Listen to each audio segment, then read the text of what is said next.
A Werewolf Shifter Romance, written by Amelia Hart. Chapter 1. Blood on Innocent Hands.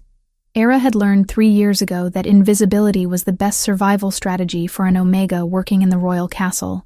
Keep your head down, your voice soft, your movements quiet. Blend into the stone walls and wooden floors until the nobles forgot you existed. It had served her well, this self-imposed erasure, until tonight. The corridors of the castle's servant quarters were dim, lit only by scattered torches that cast dancing shadows on ancient stone. Era carried a small basket of dried herbs, feverfew, chamomile, willow bark, requested by Beta Jasper for what he'd described as a persistent fever. She'd been surprised when the request came directly to her. Jasper was the Alpha King's most trusted advisor, a man whose word carried weight in every corner of the kingdom. He could have summoned the royal healers, could have demanded attention from far more skilled hands than hers, but he'd asked for her specifically. The young woman from the kitchens, he'd told the head housekeeper. The one with the gentle touch and knowledge of old remedies. Era's grandmother had taught her about herbs before she died, back when Era still had a village to call home. That was a lifetime ago, before she'd become just another orphaned Omega, wandering from place to place, looking for somewhere safe to disappear. She reached Jasper's door and knocked softly. No answer. A thread of unease wound through her chest, her wolf instincts prickling with something she couldn't quite name. She knocked again, harder this time. "Beta Jasper? I brought the herbs you requested." Still nothing. The door was slightly ajar. Era pushed it open slowly, and the smell hit her immediately. Copper and iron, thick and overwhelming. Blood. Fresh blood. Her basket fell from nerveless fingers, herbs scattering across the threshold. Jasper lay on the floor in a spreading pool of crimson, his tunic soaked through, multiple stab wounds visible even in the low light. His eyes were still open, still aware, and when they locked onto hers, desperate recognition flared in their depths. Era dropped to her knees beside him, hands hovering uselessly over the wounds. Too many. Too deep. She pressed her palms against the worst of them, trying to stem the flow. But blood welled between her fingers, hot and relentless. "Beta Jasper, hold on. I'll get help. His hand shot out and grabbed her wrist with surprising strength for a dying man. His lips moved, words coming out in broken gasps. "Bloodline. Of the moon." He coughed, and blood flecked his lips. "You need to run. Before they discover what? Who did this to you?" But his grip was already weakening, his eyes losing focus. He tried to speak again, his mouth forming shapes she couldn't quite make out. Something about hiding, about danger, about bloodlines that should have stayed buried. Then his hand fell away, and the light left his eyes completely. Era sat frozen, her hands covered in his blood, her mind struggling to process what had just happened. She needed to call for help, needed to find the guards, The door slammed open behind her. 4 guards poured into the room, weapons drawn, and the scene they found was damning in its simplicity.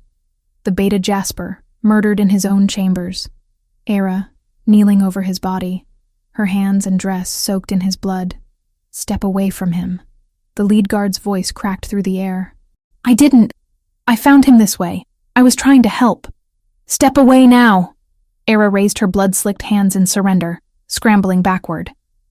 One of the younger guards circled around her position, and his sharp inhale made her stomach drop. "Captain, there's a knife here, under her apron." No, that was impossible. She hadn't. The guard held up a blade, its edge wet with blood. It must have been kicked under her skirts during the chaos, planted there by whoever had actually committed this murder. "I've never seen that before," Era said, her voice shaking. "Someone else was here. They must have..." "Seize her." Rough hands grabbed her arms, wrenching them behind her back. Iron manacles clicked around her wrists, the cold metal biting into her skin. Era tried to explain, tried to make them understand, but the words tangled in her throat as panic clawed its way up her spine. They dragged her from the room, her feet stumbling over the threshold, leaving bloody footprints on the stone floor. Other servants had gathered in the hallway, their faces a mixture of shock and horror. Era saw Cook Margaret's hand fly to her mouth, saw young Thomas's eyes go wide with disbelief. "I didn't do this," Era called out to them, desperate for someone, anyone, to believe her. "I found him dying. I tried to help."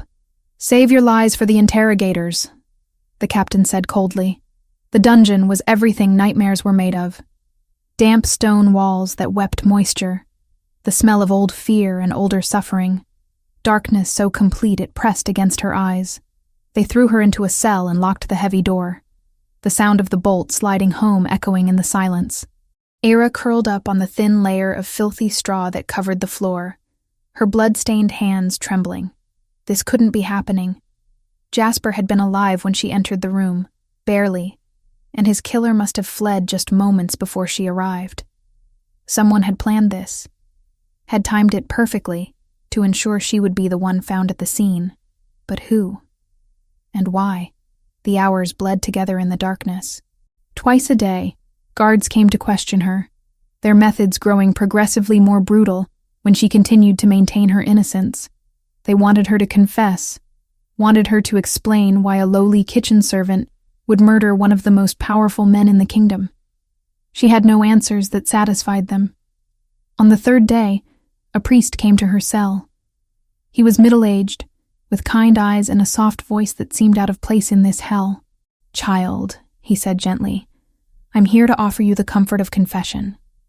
Whatever sins weigh upon your soul, the gods will grant forgiveness if you speak true." Era sat up slowly, her body aching from days on the stone floor. "I have nothing to confess, Father. I didn't kill Beta Jasper." The priest settled himself on a wooden stool just outside the bars. "Tell me what happened then. Sometimes speaking the truth aloud can bring clarity." So she did. She told him about the request for herbs, about finding Jasper dying, about the words he'd gasped before death took him. The priest listened without interruption, his expression thoughtful. These words he spoke, "bloodline of the moon." "Do you know what they mean?" "No, Father. I don't speak the old tongue. They mean bloodline of the moon." The priest leaned closer, and something in his voice changed, became sharper. "Did he say anything else? Mention any names, any places, any objects of importance?" A chill ran down Era's spine. There was something wrong about his intensity, about the way his eyes had gone cold and calculating despite the gentle tone. "No," she lied instinctively.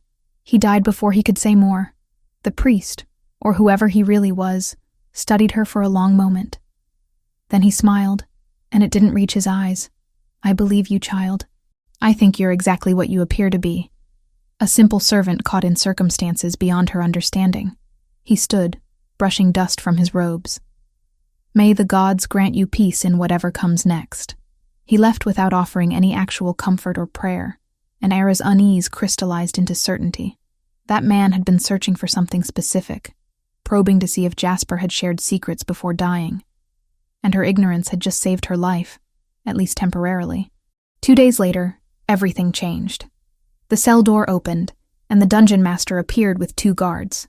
"You're to be prepared for execution," he announced without preamble. "The Alpha King has returned from his northern campaign and ordered judgment be carried out." Era's blood turned to ice. "When?" "Within the week. But there's been a change. The king's brother, Lord Cyrus, has argued that waiting risks allowing your conspirators time to attempt rescue. The execution has been moved to 3 days hence, under the full moon. 3 days. She had 3 days left to live. They dragged her to a washing room, where rough hands scrubbed the worst of the filth from her skin and hair.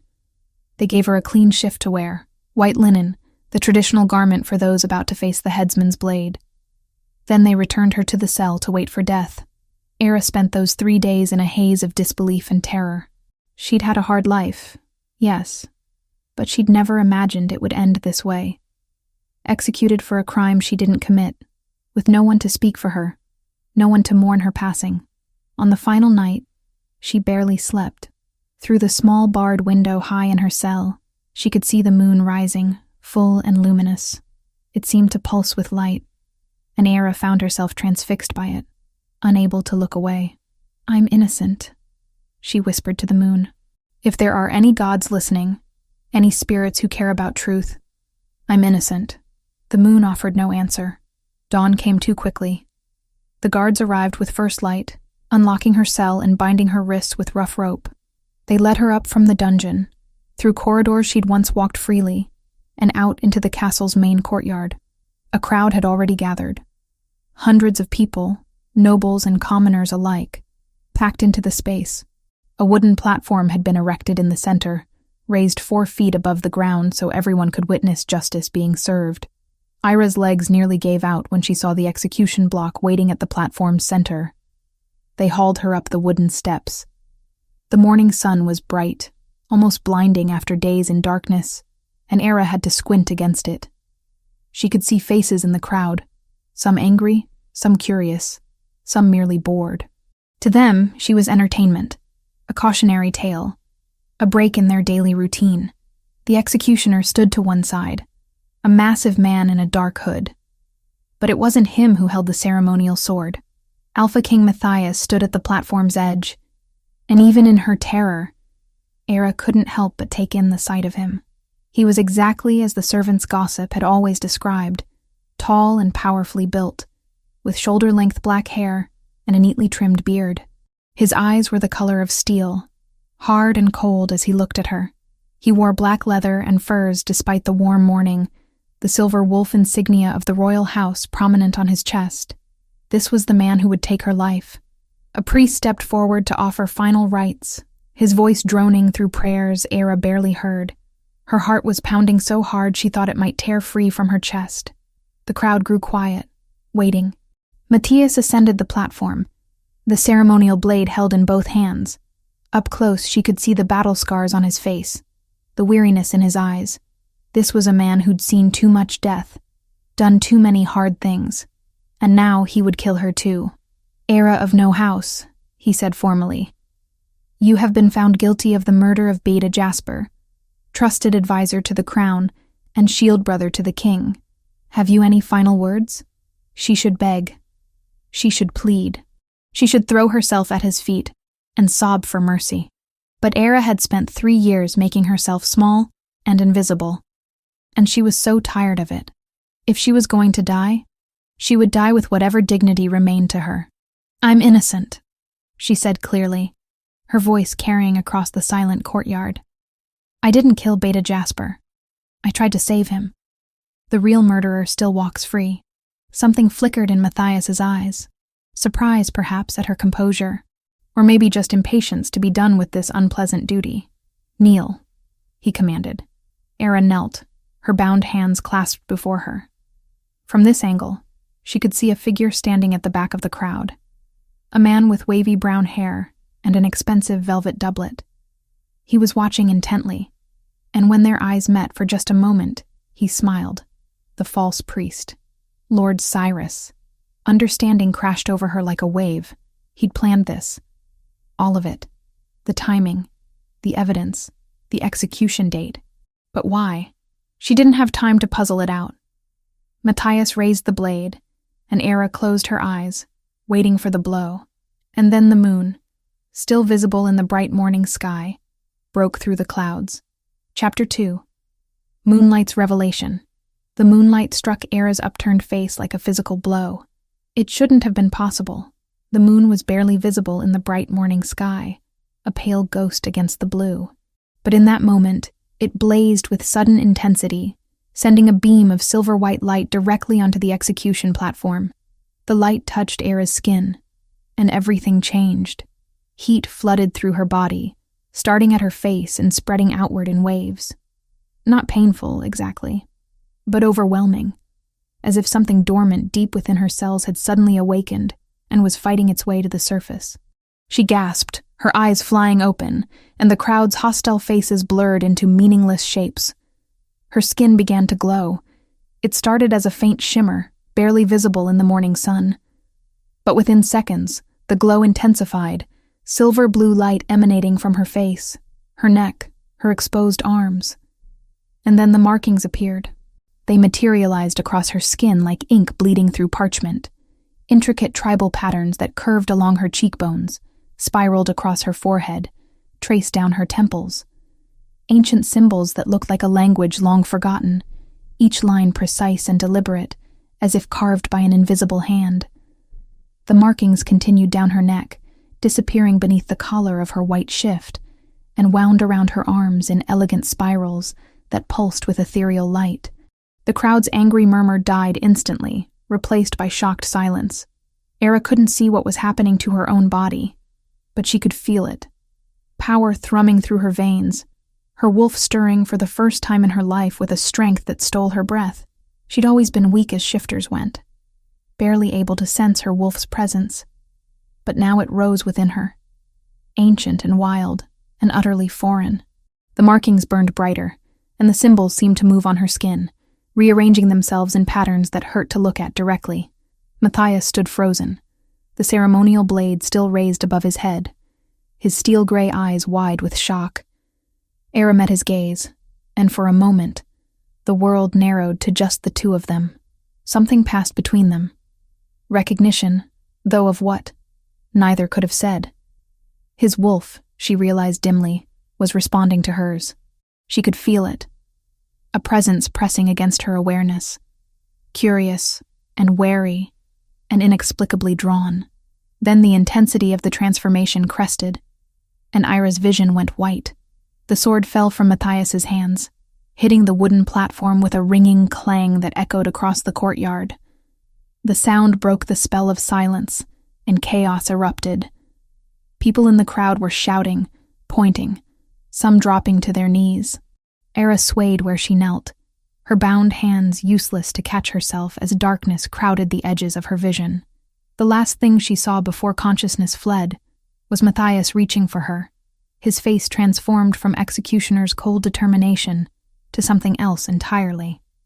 Wonder, maybe, or fear. She collapsed onto the platform, and the world went dark. Matthias caught her before her head could strike the wood. His hands, the same hands that had been about to end her life, cradled her with unexpected gentleness as he lowered her unconscious form to the platform.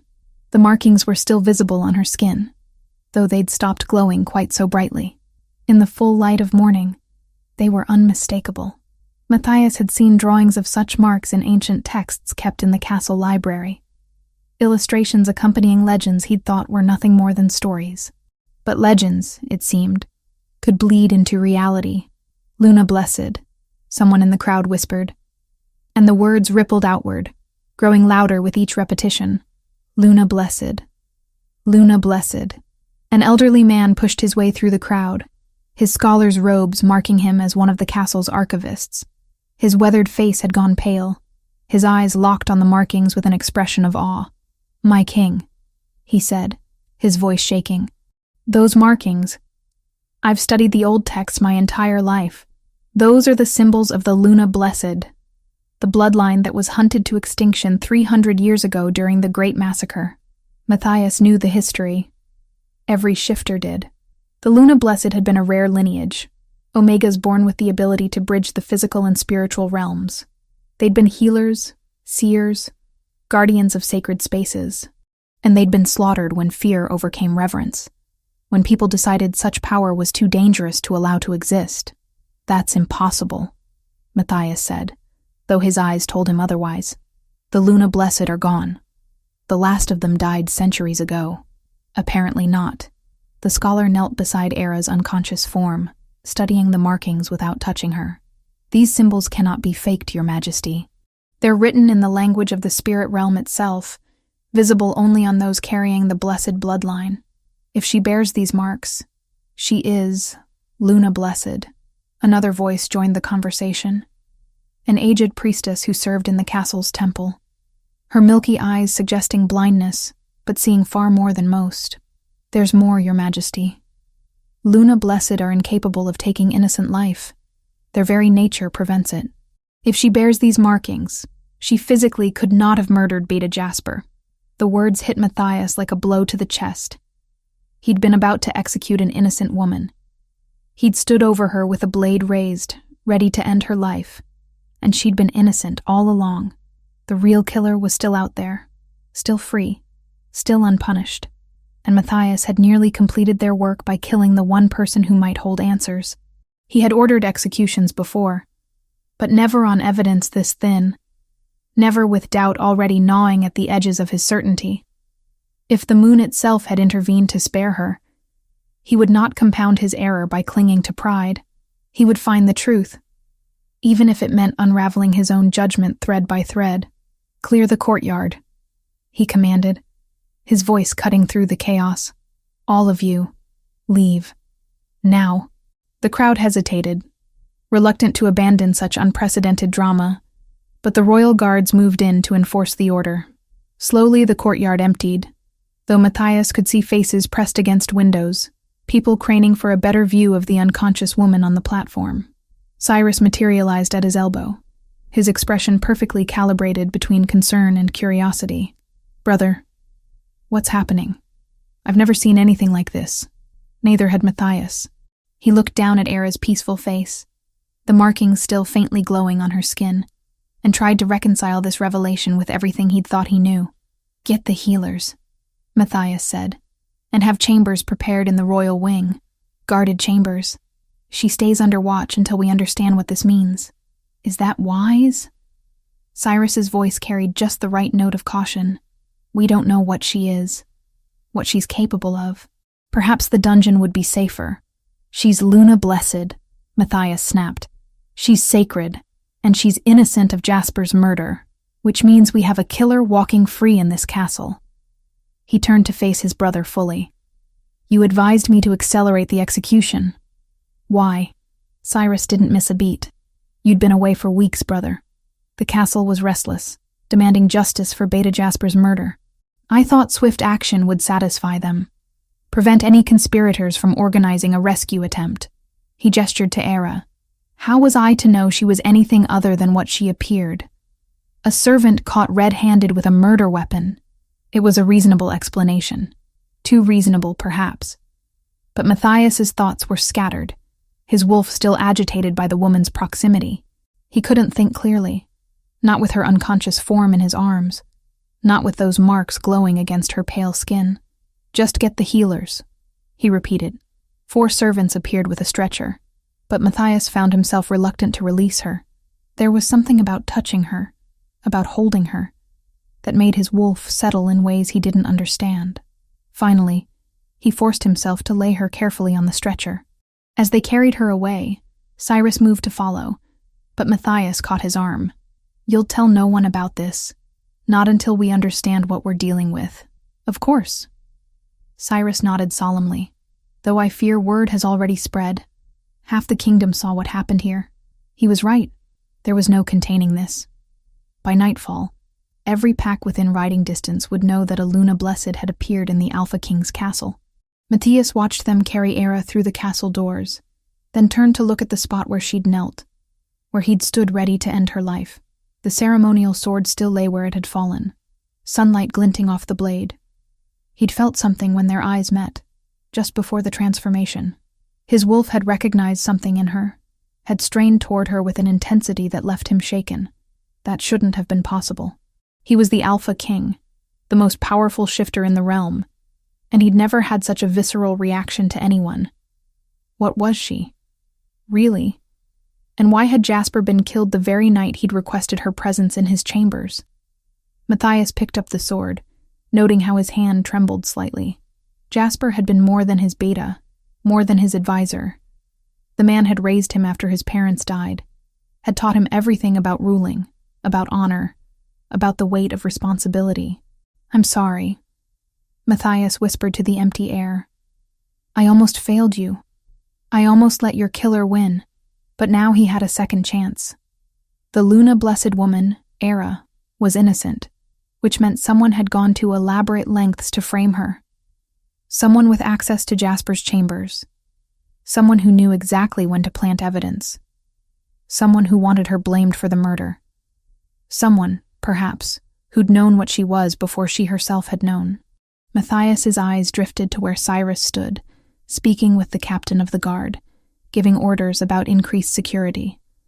His brother looked every inch the concerned prince, the loyal second in command, but there'd been something in his expression when the markings first appeared, a flash of satisfaction, quickly hidden. as if he'd been expecting exactly what had happened. No. Matthias forced the thought away. Cyrus was his brother, his blood. They'd fought side by side, had built this kingdom together after their parents' deaths. Suspecting him of Jasper's murder was madness born of grief and shock. Still, he would watch. He would be careful. He would trust no one until he knew the truth. In the castle's royal wing, healers fussed over Era's unconscious form, checking her vital signs and murmuring to each other about the unprecedented nature of her condition. Lady Genevieve, the senior healer, shooed the others out after a few minutes, preferring to work alone. She studied the markings in silence, her weathered hands hovering above Era's skin without quite touching. After a long moment, a single tear rolled down her cheek. "Hello, child," she whispered. "I've waited so long to find another. So very long." Genevieve's own hands bore scars, old burn marks that wrapped around her wrists and forearms, scars from silver chains, from a time when being Luna-blessed meant death. She'd hidden for 50 years, had buried her nature so deep that even she sometimes forgot what she'd once been. But she remembered now. Oh, she remembered. The girl on the bed was unconscious, lost in whatever visions the awakening brought. Genevieve knew that journey well. When her own markings had appeared, before she'd burned them away with silver and will and desperate fear, she'd experienced visions of the moon goddess herself, of ancient wolves that walked between worlds, of power that sang in her blood. This girl would wake changed, would wake powerful, would wake dangerous, and whoever had orchestrated Jasper's death would come for her. Genevieve was certain of it. "Rest now," she murmured, pulling a blanket over Era's glowing form. "Rest while you can. The storm is only beginning." Chapter 3. Awakening. Truths. Era opened her eyes to unfamiliar luxury. Silk sheets, a canopy bed with velvet curtains, sunlight streaming through tall windows that looked out over gardens she'd only ever seen from a distance, while carrying buckets of kitchen scraps to the compost heaps. For a confused moment, she thought she was dreaming, that she was still in her cramped servants' quarters imagining what the lives of nobles must be. Then memory crashed back, and she sat up too quickly. The execution, the moonlight, the burning sensation as something ancient and powerful had torn its way through her skin, the silver-blue markings that had appeared on her body, glowing with otherworldly light, the shocked faces of the crowd, Alpha King Matthias dropping his sword, and then nothing. Darkness. Era looked down at her arms, half expecting the markings to have vanished, to have been nothing more than a fever dream conjured by terror. But they were still there, etched into her skin in intricate patterns that seemed to shimmer even in ordinary daylight. The symbols curved along her forearms, spiraled around her wrists, continued up past the sleeves of the clean white nightgown someone had dressed her in. She touched one of the markings hesitantly. The skin felt normal, not raised or scarred, but warm, as if something beneath the surface was generating heat. "You're awake." Era's head snapped toward the door. Alpha King Matthias stood in the doorway, and despite everything, her first instinct was to scramble out of bed and drop into a servant's bow. She made it halfway before her legs gave out, weak from 3 days of unconsciousness. Matthias crossed the room in 3 long strides and caught her before she could fall. His hands on her arm sent a jolt through her system. Not painful, but intense. Her wolf surged toward the surface, responding to his presence with an eagerness that left her breathless. He steadied her, then stepped back quickly, as if the contact had affected him too. "Sit," he said, his voice gruff. "You've been unconscious for 3 days. Your body needs time to recover." 3 days. Era sank back onto the bed, her mind reeling. "Where am I?" "The royal wing." "You're under guard for your own protection." Matthias pulled a chair away from the wall and sat, maintaining careful distance. "I need you to answer some questions." Of course. She was still a suspect, still someone who'd been found with a murdered man's blood on her hands. The markings might have saved her from execution, but they hadn't erased the circumstances of Jasper's death. "I'll tell you whatever I can," Era said quietly. "Your lineage, your family, tell me everything." Thyra shook her head slowly. "There's nothing to tell, Your Majesty. I'm an orphan. I never knew my parents. My grandmother raised me in a small village north of here until I was 14. When she died, I left.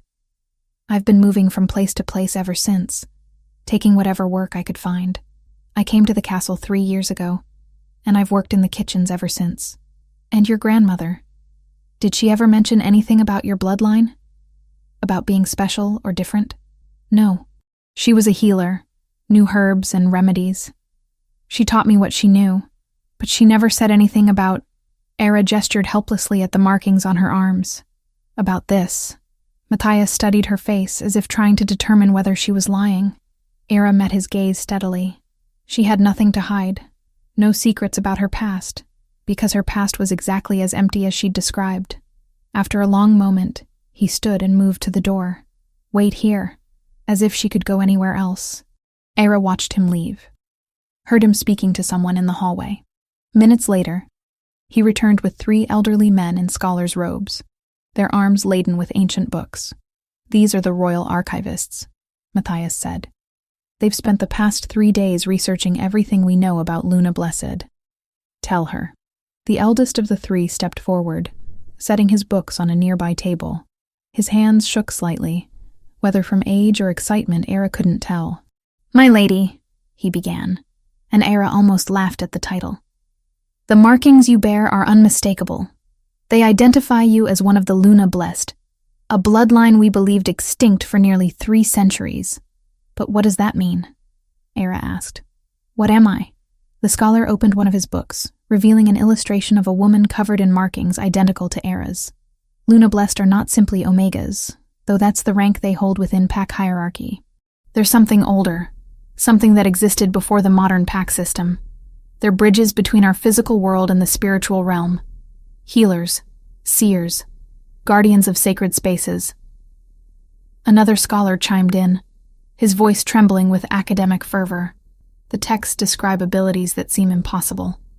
Sensing truth from lies, healing wounds that should be fatal, finding places hidden by ancient magic. They were revered as gifts from the moon goddess herself.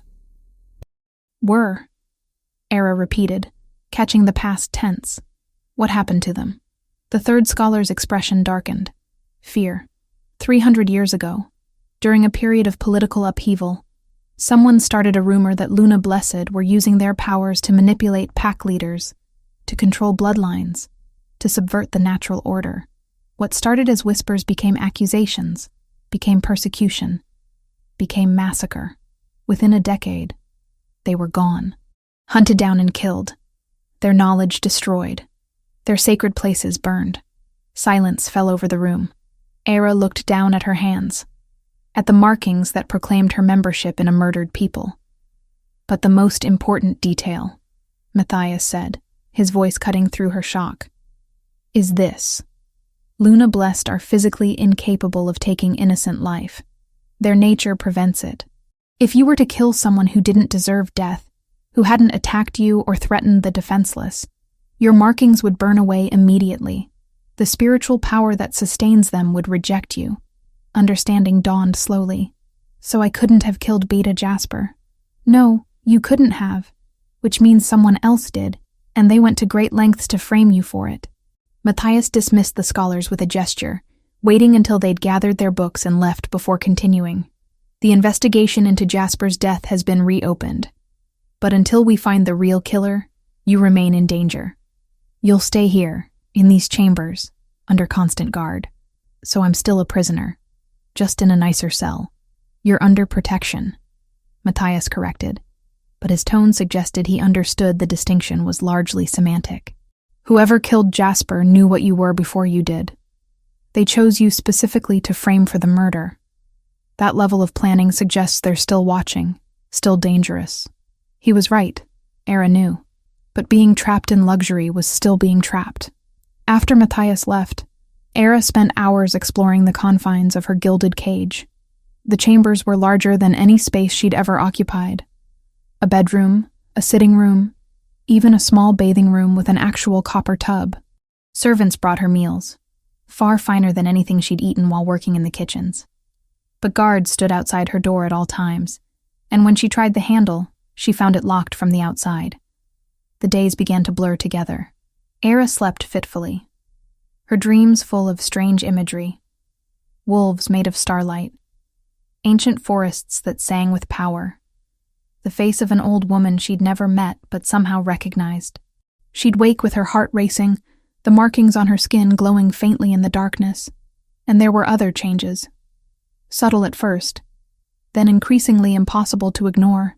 She could hear things she shouldn't be able to hear. Conversations happening in rooms far down the corridor. The whisper of wind against stone carrying fragments of words from the courtyard below. When guards stood outside her door, she could sense their emotions bleeding through the wood, their boredom and unease, and carefully hidden fear of what she might be. It was overwhelming, disorienting, terrifying. On the 5th day of her confinement, someone knocked on her door. Not the perfunctory rap of servants delivering meals, but a deliberate pattern.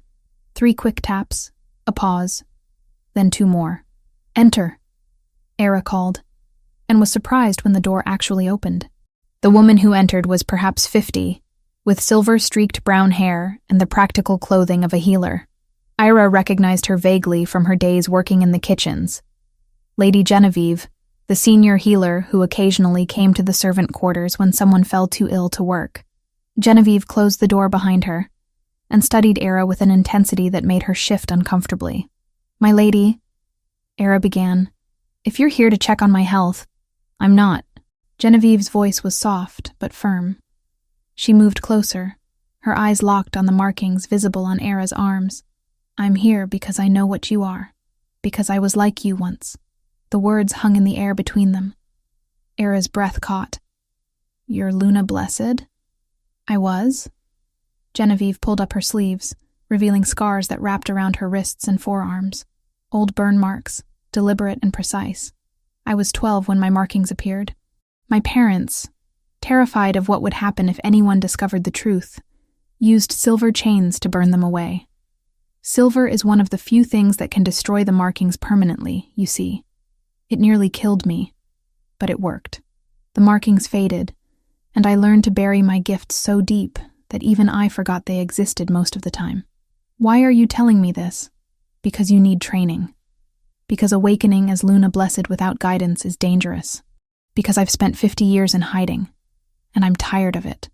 Genevieve sat in the chair Matthias had occupied earlier, her expression weary. "Also because whoever killed Beta Jasper did so for a reason, and that reason involves you. Jasper came to me a week before his death. He'd been researching Luna Blessed, had found references in old texts to a sacred artifact called the Crystal of Binding. He wanted to know if the legends were true. Are they? Yes. The crystal was created by the first Luna Blessed as a tool to stabilize mate bonds, to protect against corruption of the natural connections between souls. But in the wrong hands, it could be used to break those bonds, to steal power from other shifters. Jasper was convinced someone was searching for it. Era's mind raced, and he was killed before he could report this to the king. Exactly. And you were framed because someone needed to know if you were truly Luna Blessed. The only way to reveal our nature is through extreme stress, usually mortal danger under a full moon. They set you up for execution knowing the truth would come out. But why not just kill me? Why go through such an elaborate setup? Genevieve leaned forward, her voice dropping to barely above a whisper. Because Luna Blessed can sense the location of sacred places. We're drawn to them. Whoever killed Jasper needs you alive to guide them to where the crystal is hidden. They just need to make you trust them first. A chill ran down Era's spine. She thought of the false priest who'd visited her in the dungeon. The 2 careful questions about what Jasper had said. The execution scheduled specifically for the full moon. Someone was manipulating events with terrifying precision. What do I do? Learn, quickly. Genevieve stood. I'll visit when I can. Teach you to control your gifts. The most important thing right now is learning to shield your thoughts and emotions. If you can sense others, there's a chance others with power can sense you too. You need to learn to close yourself off, to protect what's in your mind. Over the next several days, Genevieve returned whenever she could steal time away from her healer duties. She taught Era meditation techniques, ways to visualize walls around her consciousness, methods to control the flood of sensory information that threatened to overwhelm her. It was hard, exhausting, but gradually, Era began to gain some measure of control. She learned to dampen the constant awareness of others' emotions, to filter out the background noise of wind-whispered conversations. She learned to make her own thoughts smooth and opaque, so anyone trying to read her would find nothing but calm surface. And she learned about what she was, about the history Genevieve remembered, passed down through her family before fear had forced them into hiding, about Luna Blessed, who'd served as advisors to great leaders, who'd healed plagues, who'd found well springs of clean water during droughts by sensing the sacred pulse of the earth. "We weren't meant to hide," Genevieve said during one lesson. "We were meant to serve, to protect, to heal, but fear turned us into prey." Era understood. She'd spent 3 years making herself invisible, small, forgettable, and now she wore marks that made invisibility impossible. On the 8th day of her confinement, Matthias returned. He looked tired, frustrated, and when he sat down across from her, Era noticed dark circles under his eyes. "The investigation has turned up nothing useful," he said without preamble. "No witnesses, no physical evidence beyond the planted knife. Whoever killed Jasper covered their tracks perfectly, or they're powerful enough that people are afraid to speak," Era suggested quietly. Matthias's jaw tightened, but he didn't disagree. "I wanted you to know. You're no longer under suspicion. Officially, the charges have been dropped, but I'm still not free to leave. For your own safety." Era nodded, unsurprised. She was valuable now, a rare artifact that needed protecting.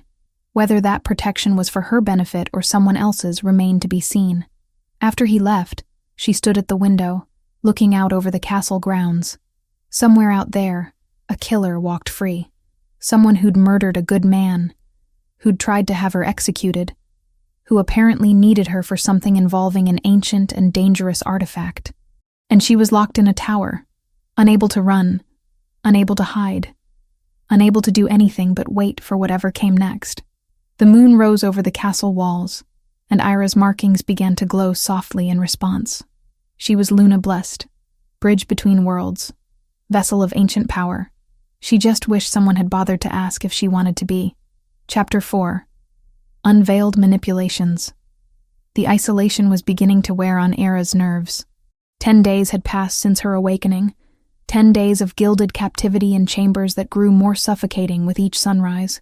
Genevieve's training sessions provided brief respite, teaching her to control the overwhelming flood of sensations that came with her Luna-blessed nature. But between those stolen hours of instruction, Era had nothing to do but think, and her thoughts kept circling back to the same questions. Who had killed Jasper? Why had they chosen her as their scapegoat? And what did they want from her now? The summons, when it came, was unexpected.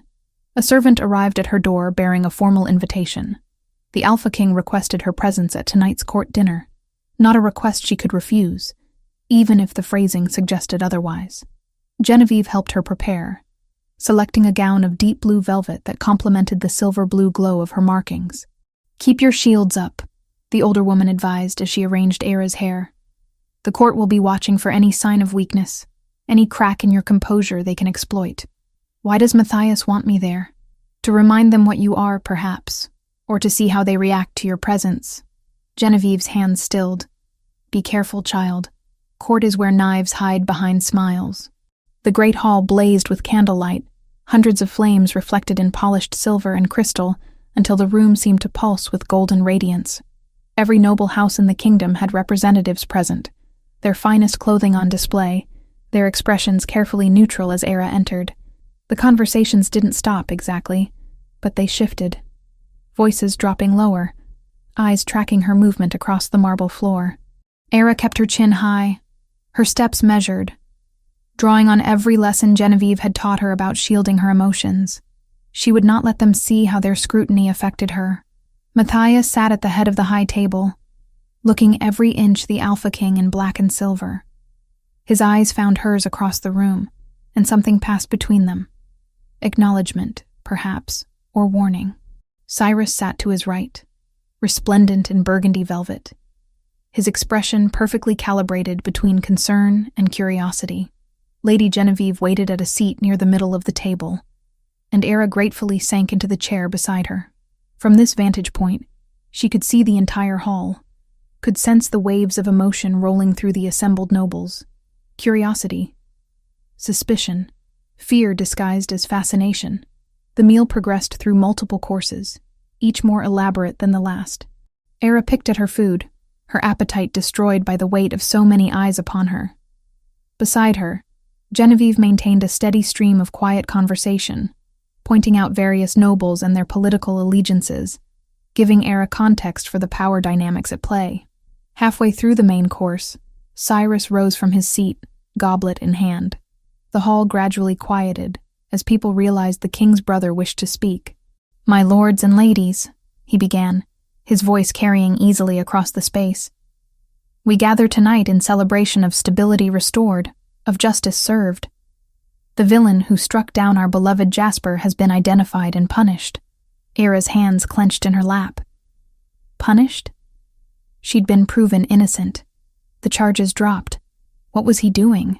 Cyrus continued, his expression grave. "Yet, I would be remiss if I did not give voice to the questions many of you harbor. Our honored guest appeared in this court for the first time on the very night Jasper was murdered. The Luna-blessed markings revealed themselves only when she faced execution. A convenient salvation, some might say. A miraculous escape from justice." Murmurs rippled through the hall. Era felt anger kindle in her chest, but Genevieve's hand on her arm kept her seated. "Are we to believe in coincidence?" Cyrus asked the room. "Or should we consider that ancient powers might be used for ancient deceptions? I do not make accusations, merely observations. But prudence demands we remember that power, however sacred its origin, can still be corrupted." The silence that followed was heavy with implication.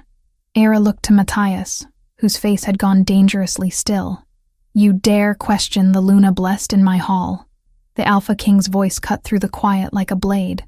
"You dare suggest that the sacred markings, which cannot be falsified, which have been verified by every scholar and priest in this kingdom, are somehow a deception?" Cyrus spread his hands in a gesture of reasonableness. "Brother, I question nothing. I merely voice the concerns I've heard whispered in corridors, spoken behind closed doors. Better to air such thoughts openly than let them fester in darkness. The Luna Blessed are incapable of murder," Matthias said, each word precise and hard. "This is not speculation or theory. It is documented fact. If she had killed Jasper, her markings would have burned away the instant his blood was spilled. They did not. Therefore, she is innocent. The investigation continues to find the real murderer." "Of course, Your Majesty. I meant no disrespect." Cyrus resumed his seat, but Ira caught the satisfied glint in his eye. He'd accomplished exactly what he intended, planting doubt, making people question her presence, ensuring that suspicion would follow her wherever she went. Era forced herself to eat, to maintain her composure, but rage simmered beneath her carefully controlled exterior. She was not a political pawn to be moved about the board. She was not a convenient scapegoat for someone else's crimes. When the meal finally ended, Ira stood to leave, but Matthias intercepted her before she could escape. "Walk with me," he said quietly, offering his arm. They walked through corridors lit by moonlight streaming through tall windows, guards trailing at a discreet distance. Matthias said nothing until they'd put significant space between themselves and the court. "Cyrus plays a dangerous game," he finally said. "He's trying to turn your people against me, against you, for protecting me." Era glanced at the Alpha King's profile, noting the tension in his jaw. "Why?" "That's what I intend to discover." Matthias stopped before a heavy oak door. "I need to show you something. But what I'm about to share cannot leave this room." He opened the door to reveal a study lined with books and maps. On the desk lay several documents, letters with broken seals, pages covered in unfamiliar handwriting. "These were found hidden in your old quarters," Matthias explained. "Letters supposedly proving you were part of a conspiracy to assassinate the royal family." Era's blood ran cold. "I never wrote those. I've never seen them before." "I know." Matthias picked up one of the letters, studying it. "The forgery is clumsy, the handwriting inconsistent. The language is wrong. too formal, too educated for someone who spent 3 years working in the kitchens. And most damning of all, they were discovered too easily, as if someone wanted them found, someone trying to keep suspicion on me, or someone trying to distract from themselves. Matthias set the letter down and turned to face her fully. You've already been proven incapable of murder. Any rational person examining these letters would immediately recognize them as false, which means whoever planted them either doesn't understand how Luna Blessed Nature works, or they don't care about being believed. They just want to muddy the waters, make people doubt, create chaos. Era's mind raced. They need me alive for something, but they also need to control how others perceive me. Exactly. Matthias ran a hand through his dark hair, frustration evident in every line of his body. Someone is playing both sides of this game, keeping you alive but discredited, protected but imprisoned. They want you accessible but powerless. Era moved to the window, looking out over the moonlit gardens. Her markings began to glow faintly in response to the lunar light, and she felt that now familiar surge of power running through her veins. Jasper came to my room that night for a reason, she said slowly. He requested me specifically. What if he was trying to warn me? What if he'd discovered something about my bloodline and was killed before he could reveal it? Then his murderer would have needed to silence him quickly and frame someone who could later be useful. Matthias joined her at the window. Someone with Luna Blessed abilities that the killer would eventually need. The pieces were beginning to fit together, forming a picture that made Era's blood run cold. The crystal of binding. Genevieve told me about it. An artifact that Luna Blessed can sense and locate. If someone wants to find it, they'd need a Luna Blessed to guide them. Matthias's voice had gone grim, which means keeping you alive but under their control would be essential. And making sure you doubt me. Making sure the court sees me as a potential threat. Ensures I can't turn to anyone for real help. Era turned to face him. Who has the power to orchestrate something this complex? Who has access to plant evidence, to manipulate court opinion, to... She stopped, seeing the answer written in Matthias's expression. You already know who, she whispered. Suspecting and proving are different things. Matthias moved away from the window, his shoulders tight with tension. Cyrus is my brother. We've ruled together since our parents died. We've fought side by side, bled together, built this kingdom from the ashes of civil war. If I'm wrong, what if you're right? The question hung between them. Matthias said nothing for a long moment, and Ira could sense the war raging inside him. Loyalty to his blood versus the evidence slowly accumulating against his brother. I need proof, he finally said. Solid, irrefutable proof. Until then, I play along. I keep investigating. I watch and wait. And what do?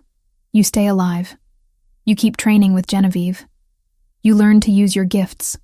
Matthias met her eyes, and she saw determination there alongside the exhaustion. And you trust no one except me and Genevieve. Can you do that?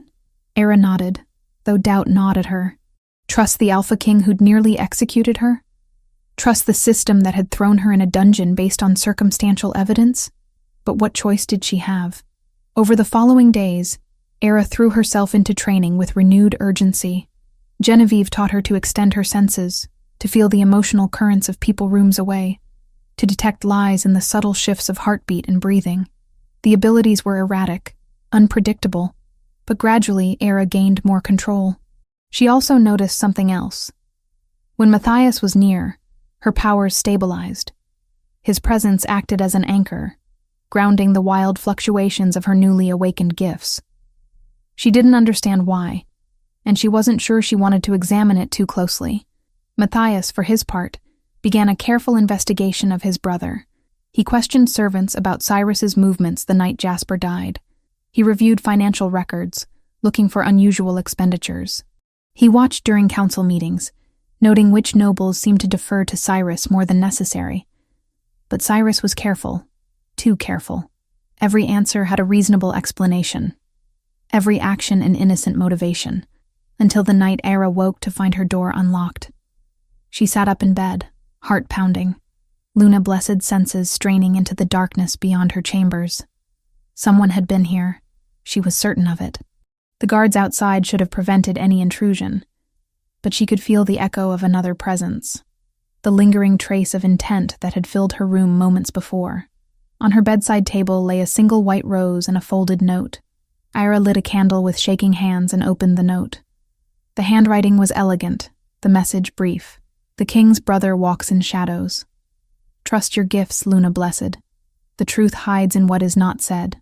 As she read, another image overlaid the careful script. The false priest on the execution platform, robes too fine for a humble cleric, the almost smile that had never reached his eyes, and the unmistakable profile of Matthias's brother beneath the hood. No signature, no way to know who'd sent it or why. But as Era stared at the note, her markings began to glow more brightly, and she felt a pull, faint but unmistakable, toward the northwest, toward something ancient and powerful calling to the Luna Blessed blood in her veins. The crystal. It was real. And somewhere in her awakening consciousness, she could sense its location, which meant whoever had killed Jasper, whoever had framed her, whoever needed her alive, they would be coming for her soon. And this time, she intended to be ready. Chapter 5. Silver and Truth. The attack came 3 days later, during Matthias's routine patrol of the outer territories. Era was in her chambers when the warning bells rang. Deep, resonant tolls that sent ice through her veins. She rushed to the window and saw guards mobilizing below, horses being saddled in frantic haste, soldiers arming themselves with grim efficiency. Genevieve burst through the door moments later, her face pale. The Alpha King's patrol was ambushed. He's been brought back wounded. They're saying it was rebels from the Eastern Territories. How bad? Era's heart was already racing, her Luna Blessed instincts screaming that something was wrong with this entire situation. Bad. Silver poisoning in the wounds. The healers can't stop it. The toxin is spreading too fast. Genevieve grabbed Era's arm. They're asking for you. Your healing abilities may be the only thing that can save him. They ran through corridors that seemed to stretch endlessly, Genevieve's hand tight around Era's wrist. The castle had erupted into controlled chaos. Servants rushing with boiled water and bandages, guards standing at attention with weapons drawn, nobles clustering in doorways whispering frantically. Era's mind spun with questions. Silver poisoning was rare, the metal difficult to obtain in quantities large enough to coat weapons. Rebels would need resources, connections, advanced knowledge of patrol routes. It spoke of planning, of inside information, of betrayal. They reached the king's chambers to find them packed with people, healers hovering over the bed, council members arguing about response strategies, guards blocking the doorway. Cyrus stood at the bedside, his face a mask of anguished concern, barking orders at anyone within earshot. Let her through. Genevieve's voice cut through the noise with unexpected authority. The Luna Blessed may be his only chance. The crowd parted reluctantly. Era pushed forward until she could see Matthias on the bed, and her breath caught. He looked like death had already claimed half of him. His skin was ashen, sweat beading on his forehead despite the coldness of his flesh. Dark veins spread from multiple wounds across his torso and arms, the unmistakable mark of silver poisoning working its way through a shifter's system. His breathing was shallow, labored, each exhale sounding like it might be his last. But his eyes were open, and when they found hers, recognition flared in their steel-gray depths. Everyone out, Cyrus announced, his voice heavy with authority. Give the Luna Blessed space to work. If there's any hope. No. Era's voice was sharp. She turned to face Cyrus, her Luna Blessed senses suddenly screaming danger. Lady Genevieve stays, and I need silence to concentrate. Cyrus's expression flickered, just for a moment, with something that might have been annoyance. But he nodded graciously. Of course. Whatever you need. We'll wait outside. The room emptied slowly, nobles and guards filing out with backward glances. Era watched Cyrus leave last, noting how his eyes lingered on Matthias's prone form, how his hand rested briefly on the doorframe as if anchoring himself. The moment the door closed, Genevieve moved to lock it. What are you? He set this up. Genevieve's voice was barely above a whisper. Cyrus orchestrated this attack. I'd stake my life on it. How do you know? Because silver poisoning of this severity requires specific knowledge of shifter physiology. The placement of these wounds is too precise. They're designed to spread the toxin rapidly while avoiding immediately fatal damage. Whoever did this wanted Matthias brought back alive, but dying. They wanted time for something. Era looked down at Matthias, whose eyes had closed, his breathing growing more erratic. Time for what? For you to save him. For you to create a bond. Genevieve moved to the bedside, her expression grim. Luna-blessed healing at this level requires deep spiritual connection. You'll have to open yourself completely to save him. Mind, soul, the innermost parts of your consciousness. And when you do, if there's any natural compatibility between you, a mate bond could begin to form. I don't understand. Cyrus needs you compliant, Era. What better way to ensure your cooperation than to tie you to the king, to make you care about Matthias's survival, to give him leverage over you through that bond? Genevieve's hands were shaking. But it also means if you don't act now, Matthias dies. It's an impossible choice. Era stared at the older woman, her mind racing. Save Matthias and potentially trap herself in a bond that could be exploited, or refuse and let him die? It wasn't a choice at all. Tell me what to do. Genevieve guided her through the process. Hands placed over the worst wounds, breath synchronized with Matthias's failing rhythm. Consciousness extended until Era could feel the poison burning through his system like liquid fire. Her markings blazed to life, silver blue light flooding the room. The pain hit her like a physical blow. She'd expected discomfort, perhaps some sympathetic ache, but this was agony beyond anything she'd imagined. Every burning pathway the silver had carved through Matthias's body, she felt in her own. Every dying cell, every shutting down system. Every moment his wolf struggled to heal only to be beaten back by the relentless toxin. Era gasped, tears streaming down her face, but she didn't pull away. Instead, she poured power into him. Luna-blessed healing that flowed like golden light through her hands, seeking out the silver and neutralizing it molecule by molecule. It was exhausting work. The poison fought back, seemed almost alive in its determination to kill, but Era was stubborn, and desperation gave her strength she didn't know she possessed. She tracked the silver through Matthias's veins, burning it away with pure spiritual energy, watching as the dark lines began to fade from his skin. And then something else happened. Matthias's consciousness rose to meet hers. She felt him there, in the space between waking and dying, felt his surprise at her presence. Their minds touched, and suddenly Era was drowning in memories that weren't her own. She saw Matthias as a boy, watching his parents die in a territorial war. Saw him and Cyrus clinging to each other in the aftermath, two orphaned princes trying to hold a kingdom together. Saw years of battles, of hard decisions, of shouldering responsibilities that would have broken most men. Saw loneliness deeper than oceans, the isolation of power, the weight of a crown that allowed no weakness. And she saw herself through his eyes, not as she'd feared, not as a political problem or a dangerous unknown, but as someone who'd endured her own trials with quiet dignity, someone whose strength came not from power, but from surviving, when survival should have been impossible. The connection deepened, and Ira realized with dawning shock that Genevieve had been right. There was compatibility here, natural and undeniable. Their wolves recognized each other in ways that transcended logic or choice. If she continued, if she completed this healing, a bond would form, fated mate, the rarest and strongest connection two shifters could share. Matthias felt her hesitation, even in his semi-conscious state. He understood what was happening. Don't. His voice whispered through their connection, rough with pain. Don't sacrifice yourself for me. Too late, Era thought back, pouring more healing energy into the last pockets of silver poison. I'm already in too deep to stop. Era, shut up and let me save you. The final traces of silver burned away under the assault of her power. Matthias's wounds began to close, flesh knitting together with supernatural speed. His breathing steadied, color returning to his ashen skin. The dark veins faded completely, leaving only faint scars that would disappear within days.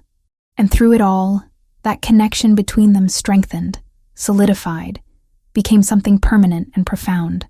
When Era finally pulled her hands away, she was shaking with exhaustion. Her markings still glowed faintly, but the light was dimmer now, as if she'd poured most of her reserves into the healing. She swayed where she sat, and Genevieve caught her before she could collapse. "Easy, child. You've done more than should be possible." Matthias's eyes opened. Fully aware now, the gray depths clear and focused. He sat up slowly, testing his body, looking down at the rapidly healing wounds with wonder. Then his gaze found Era's. "I felt," he began. "I know." Era cut him off, not ready to discuss what had just passed between them. "How do you feel?" "Like I should be dead." Matthias swung his legs off the bed, standing with only slight unsteadiness. "The amount of silver in those wounds. No one survives that. No one. Luna-blessed healing is different." Genevieve moved to the window, peering through the curtains at the crowd gathered in the courtyard below. "But we have a bigger problem. Cyrus will be waiting for confirmation that you survived. And he'll want to know what happened in here." Matthias's expression hardened. This was no random rebel attack. The ambush was too well coordinated. They knew exactly where we'd be, exactly when. They had silver weapons specifically designed to poison without immediately killing. "Your brother?" Era asked, though she already knew the answer. "My brother." The words came out flat, emotionless. But Era could sense the devastation beneath, through their new bond. And yes, she could feel it now, that subtle awareness of his presence, his emotions. She experienced his grief as her own. Cyrus hadn't just betrayed the kingdom. He'd betrayed blood, brotherhood, everything they'd built together. "We still have no proof," Matthias continued after a moment. "Nothing that would hold up before the council. He's too careful, covers his tracks too well. Then we give him what he wants." Era stood on unsteady legs, her mind working through possibilities. "He orchestrated this attack to force me to save you, to create a bond he could exploit. So we let him think it worked. You want to pretend? I want to use the truth." Era moved closer to Matthias, ignoring how her pulse quickened at his proximity. "The bond is real. He doesn't need to know we're aware of his manipulation. Let him think he's in control. Let him make his next move." Genevieve nodded slowly. "She's right. If Cyrus believes you're both grateful for his support during this crisis, if he thinks Ira is emotionally compromised by the mate bond, and therefore easier to manipulate, he'll accelerate whatever plan he has for the crystal." Matthias finished the thought, his expression grim. "He'll try to move Ira out of the castle, somewhere remote where he can control the situation completely." A knock at the door made them all freeze. Cyrus's voice came through the wood, carefully modulated concern evident in every syllable. "Brother? Is everything all right? May we enter?" Matthias and Ira exchanged a look. Through the bond, she felt his determination, his rage carefully controlled beneath a mask of grateful relief. She gave a tiny nod. "Enter," Matthias called. The door opened to reveal Cyrus, followed by half the council and most of the castle's nobles. They crowded into the room, eyes wide as they took in the scene. Matthias standing, clearly recovered, the wounds on his torso already faded to pink scars. Era sitting nearby, exhausted but alive. "Gods be praised," Cyrus breathed, rushing forward to embrace his brother. "We feared the worst. The healers said the poison was beyond their skill, that nothing could be done. But she saved you. The Luna Blessed saved you." Over Cyrus's shoulder, Matthias caught Era's eye. She saw the acting for what it was, the perfectly calculated display of brotherly love, the gratitude that rang hollow to anyone truly listening. "She did," Matthias agreed, extracting himself from the embrace. "I owe her my life. The kingdom owes her," Cyrus amended. He turned to Era, and for just a moment, she saw satisfaction in his eyes before he masked it. "My lady, you have our eternal gratitude. To think, if we'd executed you as planned." He shook his head as if the thought was too terrible to contemplate. "Fate works in mysterious ways." "Indeed it does." Era kept her voice soft, submissive, playing the role of exhausted healer grateful for acknowledgement. "But through the bond, She felt Matthias's dark amusement at her performance. The council members pressed forward with questions, with praise, with political maneuvering disguised as concern. Through it all, Cyrus watched with that satisfied expression, barely hidden. He'd gotten what he wanted. The king saved by Luna blessed intervention. A bond potentially formed. Emotional leverage secured. He thought he'd won. But as Era caught Matthias's eye across the crowded room, as she felt the steady presence of their connection settling into something permanent, she realized they'd been given a weapon Cyrus hadn't counted on. The bond worked both ways, and through it, they would find the truth. Chapter 6. The Journey North. The announcement came 2 days after Matthias's recovery. Cyrus addressed the full council with grave concern etched into his features, speaking of continued threats from rebel forces and the need to protect their most valuable asset, the Luna Blessed. The attack on the king proves these rebels have resources and intelligence we underestimated, Cyrus said, his voice carrying across the council chamber. They knew our patrol routes, our timing, our vulnerabilities. If they learn of Lady Era's presence here, she becomes a target. We cannot risk losing the only Luna blessed to emerge in 3 centuries. Murmurs of agreement rippled through the assembled nobles. Era sat in the back of the chamber, Genevieve beside her, watching the performance with carefully hidden contempt. I propose we move Lady Era to Northwatch Fortress, Cyrus continued. It's remote, defensible, and far from the eastern territories where rebel activity concentrates.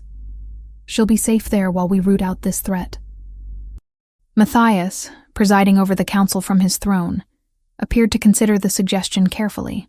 Through their bond, Era felt his cold fury, but his face showed only thoughtful concern. Northwatch is 3 days' ride from the capital, Matthias said. If we need her healing abilities again, then we'll send for her. But brother, keeping her here puts the entire castle at risk. These rebels have proven they can strike at the heart of our defenses. What if next time they target her directly? Cyrus spread his hands in a gesture of reasonableness. I volunteer to escort her personally, with a full contingent of guards. She'll be as safe as if she remained within these walls. But the kingdom will breathe easier knowing she's beyond the rebels' reach. The council debated for another hour, but the outcome was predetermined. By sunset, arrangements were being made for Era's transfer to Northwatch Fortress, northeast of the capital, in the direction she'd felt the crystal's pull. He's moving fast, Genevieve whispered, as they returned to Era's chambers. Faster than I expected. He must sense time running out. Era nodded, her mind racing through possibilities. Northwatch is northeast. The crystal. I can feel it calling from that direction. He's not taking me to safety. He's taking me exactly where he needs me to go. And Matthias can't refuse without revealing he knows the truth. Genevieve's expression was grim. You'll be alone with Cyrus and whatever guards he's chosen. Guards loyal to him, not the crown. Not quite alone. Era touched her chest, feeling the steady pulse of the mate bond connecting her to Matthias. He'll follow. He has to maintain appearances for another day or 2. But he'll come. Will that be soon enough? Neither of them had an answer. The caravan departed at dawn 3 days later. A dozen guards handpicked by Cyrus, supply wagons, and an ornate carriage that would serve as Era's mobile prison. She stood in the courtyard as servants loaded her belongings, aware of the weight of observation from dozens of windows. Matthias descended the castle steps to bid her farewell, and for a moment they stood facing each other while the castle watched. Stay safe, Matthias said formally, but through the bond, she felt different words. I'm coming. Hold on. Thank you for your protection, Your Majesty. Era replied aloud, while sending back through their connection. I'll be ready. Cyrus appeared at her elbow, all solicitous concern. Come, my lady. The journey is long, and I'd like to reach the halfway point before nightfall. Era allowed herself to be handed into the carriage. As they rolled through the castle gates, she looked back once to see Matthias standing on the steps, his face unreadable. Then they turned a corner, and the castle disappeared from view. The first day of travel was uneventful. Cyrus rode alongside the carriage, occasionally checking on her comfort, playing the role of devoted protector with skill that would have been impressive if it weren't so calculating. Era maintained her facade of grateful compliance, speaking little, watching the landscape change from cultivated fields to wilder forests. Through the bond, she felt Matthias's presence like a compass point, distant but constant, growing gradually closer as he followed with his own contingent of loyal guards. They made camp that first night in a clearing beside a stream. Ira was given a tent separate from the guards, comfortable enough but clearly monitored. She lay awake long after the camp quieted, extending her Luna-blessed senses outward, mapping the positions of guards, noting which ones Cyrus spoke to in low voices, identifying the patterns of watch rotations. On the second day, the terrain grew more rugged. Hills rose around them, thick with pine and oak, the road narrowing to barely more than a cart track. Cyrus seemed increasingly energized, checking maps frequently, his earlier pretense of casual protection giving way to focused purpose. During a midday stop, he approached Era's carriage with an expression of studied casualness. "My lady, I wonder if I might ask you something. Have you felt anything unusual during our journey? Any sensations that might be related to your Luna-blessed nature?" Era kept her face carefully neutral. "Unusual how, my lord?" "I've read that your kind can sense sacred places, locations of power.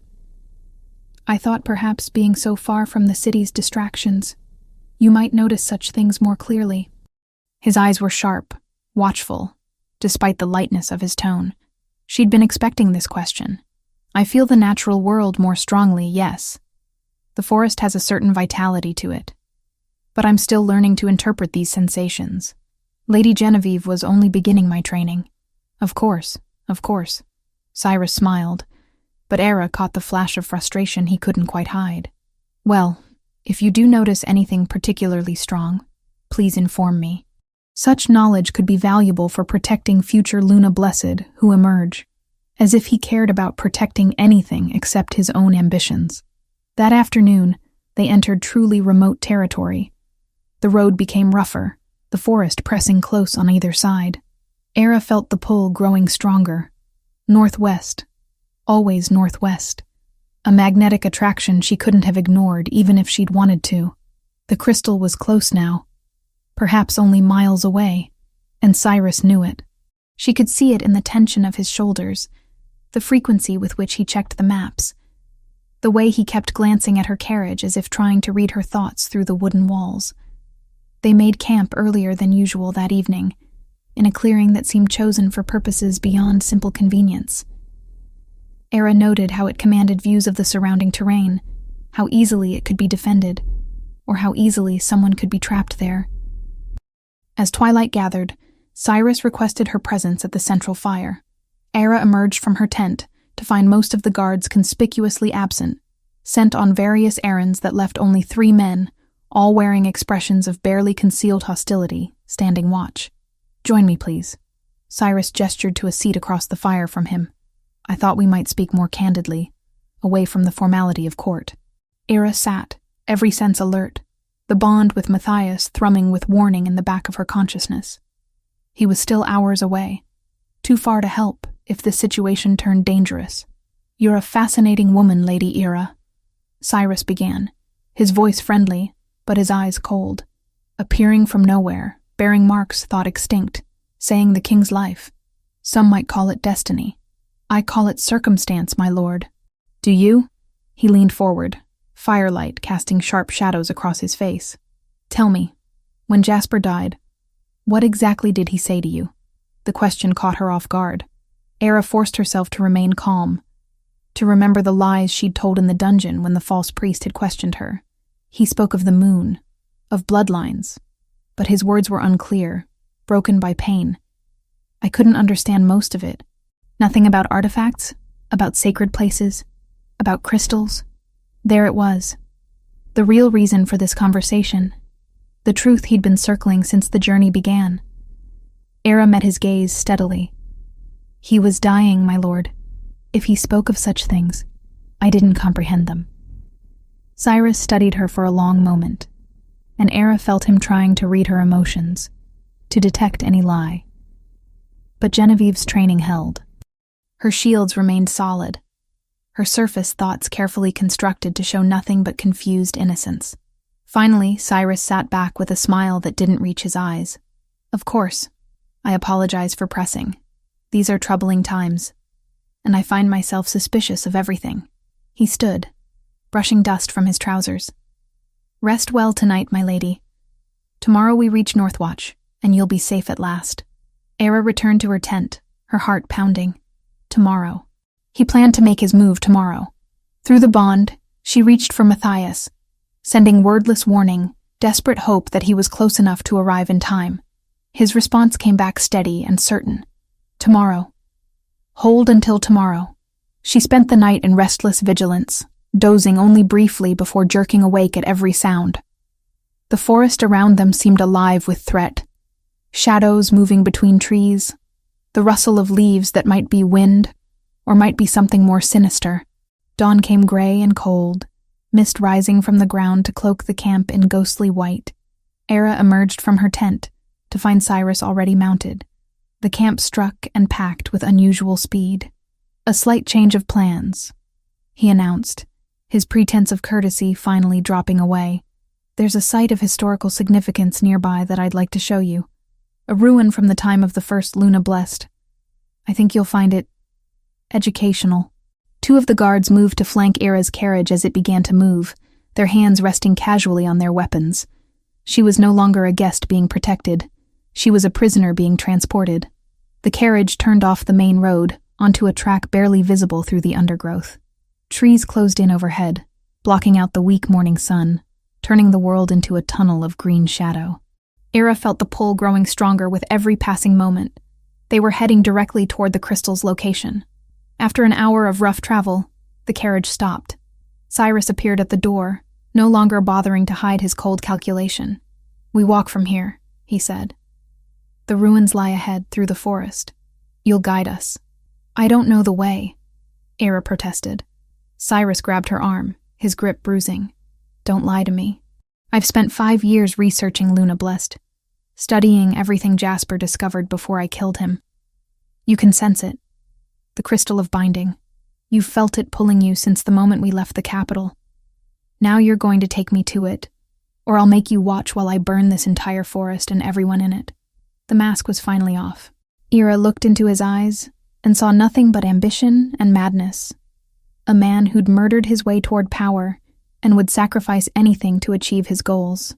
"Why do you want it?" she asked, stalling for time. "Because it's mine by right." Cyrus released her arm and stepped back, his hand moving to rest on his sword hilt. "I've been the true power behind the throne for years. I've made the hard decisions, fought the real battles while Matthias played at being the noble king.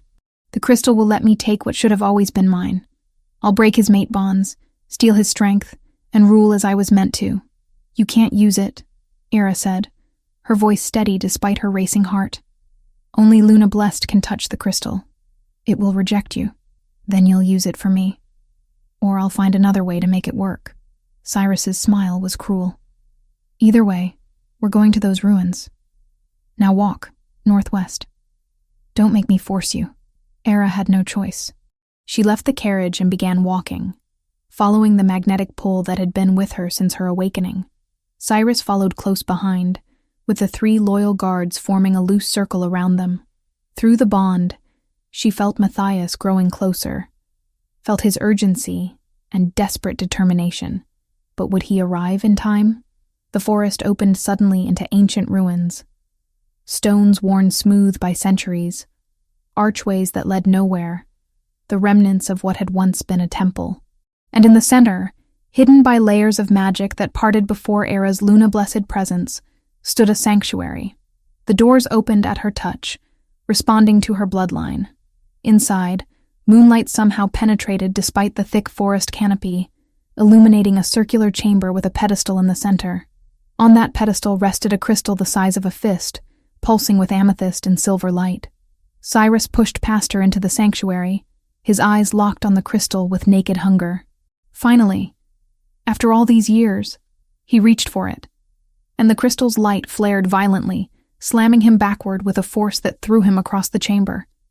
He hit the wall hard, gasping in pain. "I told you," Era said quietly. "Only Luna Blessed can touch it." Cyrus climbed to his feet, blood trickling from his nose, his expression twisted with rage. "Then you'll do it. Take the crystal and give it to me, or I swear." The sound of steel being drawn echoed from the doorway. Matthias stood framed in the entrance, sword in hand, his face carved from fury and betrayal. "Or you'll what, brother?" The Alpha King's voice was death itself. "Threaten her again. Please, give me the excuse." Behind him, a dozen loyal guards poured into the sanctuary. Cyrus looked between them, calculation warring with desperation in his eyes. Finally, he laughed, a bitter, broken sound.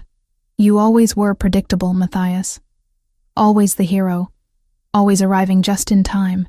He drew his own blade. "Fine. Then we'll settle this the old way, as brothers should have settled it years ago." Chapter 7. Sacrifice and Shattered Bonds. The sanctuary held its breath as the two brothers faced each other across ancient stone, years of shared history and recent betrayal, heavy in the air between them. Era stood frozen near the crystal, feeling the power radiating from the artifact pulsing in rhythm with her own heartbeat. "It didn't have to be this way," Matthias said, his voice rough with emotion. "We built this kingdom together. We survived our parents' deaths together.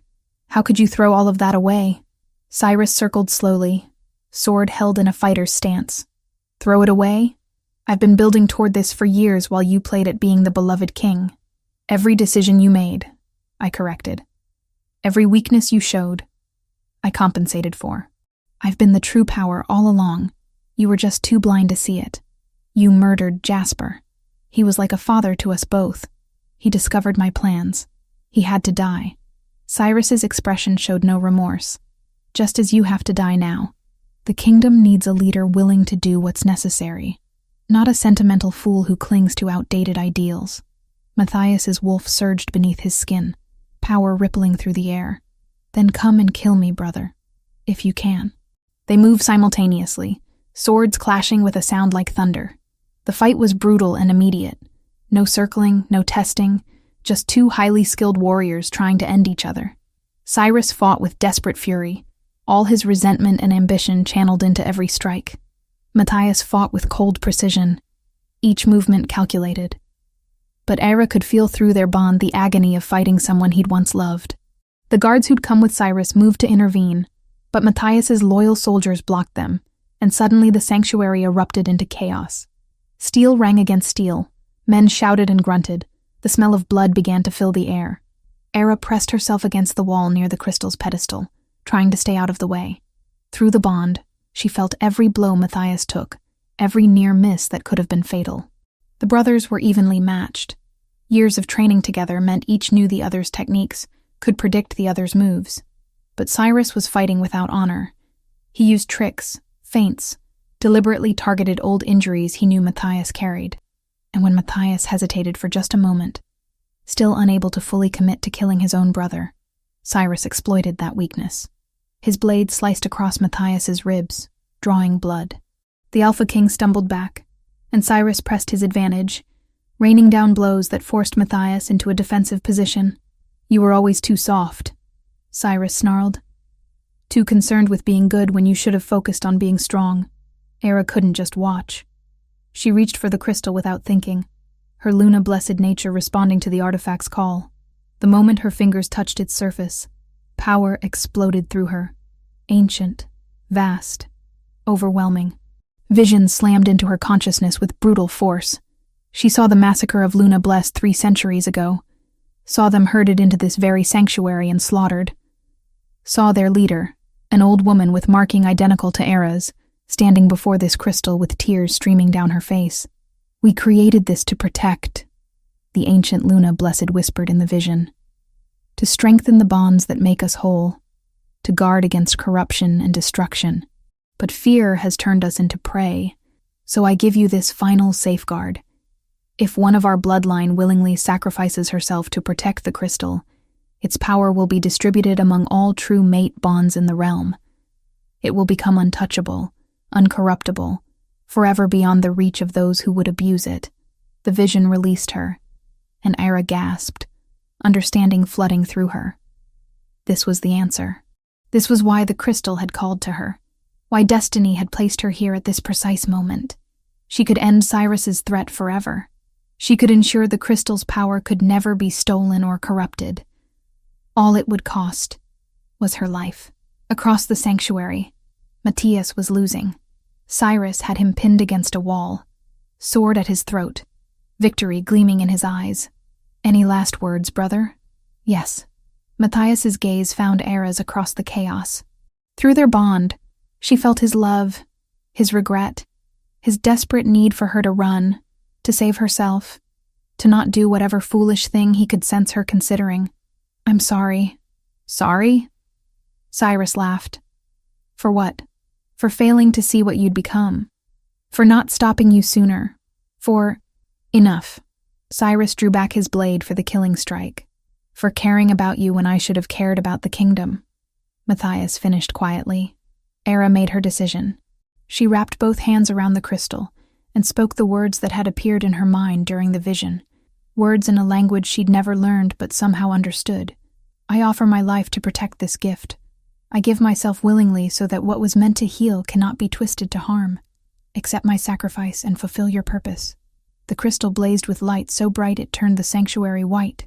Cyrus spun toward her, his face contorting with rage and realization. No! What are you— Power erupted from the crystal in waves that knocked everyone to their knees. Era felt it pouring through her bloodline, through every cell in her body. The crystal began to crack, fissures of light spreading across its surface. Matthias fought his way to his feet, stumbling toward her. Era, stop! Don't do this! But it was already too late. The crystal shattered into thousands of fragments, each one blazing with amethyst and silver fire. The pieces shot outward like shooting stars, passing through the sanctuary walls as if stone didn't exist, spreading across the kingdom and beyond. Era collapsed, the effort of channeling that much power overwhelming her system. She felt the fragments reaching every mated pair in the realm, felt bonds strengthening, felt the natural connections between souls becoming unbreakable. The crystal's power, once concentrated in a single artifact, now lived in the hearts of thousands. And it had rejected Cyrus completely. One of the fragments shot directly at him, and when it struck his chest, he screamed. The power burned through him, seeking any mate bond it could strengthen, and finding nothing but ambition and corruption. His shifter abilities, already strained by his attempt to touch the crystal earlier, shattered under the assault. He crumpled to the ground, gasping, his eyes wide with horror as he felt his wolf die inside him. Not dead, but broken. Forever unable to shift, forever cut off from the source of his power. Matthias caught Era before she hit the ground, cradling her against his chest. She could barely keep her eyes open, her strength draining away as the price of her sacrifice came due. Why? Matthias's voice cracked with anguish. Why would you do that? Had to. Era whispered. Only way. To keep it safe. Only way to stop him. There had to be another way. There had to be. No. She managed to lift one hand to his face. Feeling through their bond his devastation, his rage at the unfairness of finally finding his fated mate only to lose her. This was always meant to be. The crystal called me here for this purpose. The sanctuary began to collapse around them, the ancient magic that had preserved it for centuries fading as the crystal's power dispersed. Matthias lifted Ira and ran, his guards clearing a path, the entire structure groaning as stones began to fall. They burst out into the forest, just as the sanctuary imploded behind them, burying Cyrus under tons of rubble. Matthias heard his brother's screams cut off abruptly, and something in him broke. Not grief for what Cyrus had become, but mourning for what they'd once been. Genevieve appeared through the trees, having traveled with Matthias's contingent, her healer's bag already in hand. She took one look at Ira's pale face and closed eyes, and tears began streaming down her weathered cheeks. No, no, no, the old healer whispered, pressing her fingers to Ira's throat, checking for a pulse. The sacrifice was supposed to kill her. The old text said, "She's alive," Matthias said fiercely. "I can feel her through the bond, weak but alive." Genevieve worked quickly, pulling out herbs and tinctures, checking Era's vital signs with shaking hands. The sacrifice drains the life force completely. Even if she's alive now, she won't be for long unless... She stopped, her eyes widening as she noticed something. Era's markings, which should have faded with the crystal's destruction, were still glowing, but the color had changed from silver blue to pure gold, pulsing with a light that seemed to come from within. Impossible, Genevieve breathed. One of Matthias's guards knelt beside them, an old soldier who'd served the kingdom for decades. My lord, I've seen something. Look. He pointed to his chest, where a small fragment of the crystal had embedded itself, glowing softly beneath the skin over his heart. My mate. I can feel her clearer than ever before. She's 200 miles away in the capital, but it's as if she's standing right here. The bond is stronger than it's ever been. Around them, other soldiers were discovering the same thing. Those who had mates felt their connections blazing with renewed power, unbreakable and eternal. And Matthias, looking down at Era's unconscious form, realized they'd been hit by a fragment too. The mate bond between them, already strong from her healing of his silver poisoning, had become something transcendent. A connection so deep, it felt as if they shared one soul between two bodies. She's not dying, Genevieve said slowly, checking Era's pulse again. She's transforming. The sacrifice was accepted, yes, but the crystal, or what it represented, chose to preserve her, changed her into something new. What does that mean? I don't know. This has never happened before. Luna blessed who made the sacrifice always died. But Era? Genevieve shook her head in wonder. She's the first in 300 years to awaken. Perhaps the magic recognized that the bloodline couldn't afford to lose her. Perhaps her fated mate bond with you created an anchor strong enough to hold her soul to this world. Or perhaps destiny simply wasn't finished with her yet. Era stirred in Matthias's arms, her eyelids fluttering. When her eyes opened, they'd changed. Still amber, but with flecks of gold that caught the light, giving them an otherworldly quality. Did it work? She whispered. Yes. Matthias pressed his forehead against hers, overwhelming relief flooding through him. The crystal is safe. Its power is distributed. Cyrus can never use it. You did it. Good. She smiled faintly. That's good. Don't ever do something that reckless again. Can't promise that. Her eyes drifted closed again, but this time it was clearly just exhaustion, not the approach of death. I'm Luna Blessed. Reckless is apparently in the job description. Despite everything, the battle, the betrayal, the near loss of his mate, Matthias found himself laughing. It came out wet and broken, but it was real. They made camp in the forest that night, unable to travel with Era in such a weakened state. Genevieve monitored her constantly, documenting the changes in her markings, the new abilities that seemed to be emerging as her transformation completed itself. You can sense bonds now, Genevieve explained the next morning when Era was strong enough to sit up. Not just emotions or lies, but the actual connections between mates. You can see them, feel their strength, know when they're true or false. The crystal gave you its essential purpose. You've become its living embodiment. Era looked at her golden markings, still processing what had happened. And Cyrus? Dead, Matthias said quietly, buried under the ruins, his wolf destroyed by the crystal's rejection. Even if he survived the collapse, he's no longer a shifter. He's broken. The words carried weight. Not satisfaction, but acknowledgement of a terrible necessity. Matthias had lost his brother twice. Once to ambition, once to death. The grief would take time to process. Over the next 2 days, they made their way slowly back toward the capital. Word had already spread of what happened. Fragments of the crystal had reached every corner of the kingdom, and people were discovering the strengthened bonds, the unbreakable connections between true mates. Some called it a miracle. Others called it the Luna Blessed's gift. All agreed that something fundamental had changed, that the world was different now than it had been before Era's sacrifice. When they finally reached the castle, the entire kingdom turned out to greet them. Era rode beside Matthias, no longer hidden or protected, but acknowledged as what she truly was, Luna Blessed, mate to the Alpha King, the woman who'd saved them all. The changes would come slowly, Era knew. Acceptance would take time. But as they passed through the castle gates, and she saw hope in the faces of the people who'd once called for her execution, she felt something she'd never experienced before. She felt like she belonged. Chapter 8. Golden Dawn. Era woke slowly, her consciousness surfacing like a dreamer reluctant to leave peaceful depths.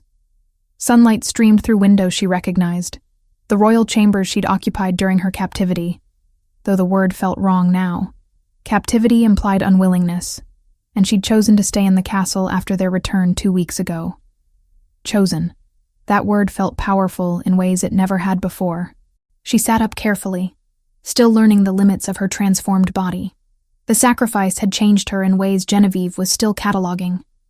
Her Luna-blessed abilities had amplified, her connection to the spiritual realm deepened, and her golden markings now pulsed with power that ebbed and flowed with the moon's cycles. But the most profound change was internal. For the first time in her 23 years, Ira felt complete, the emptiness she'd carried since childhood.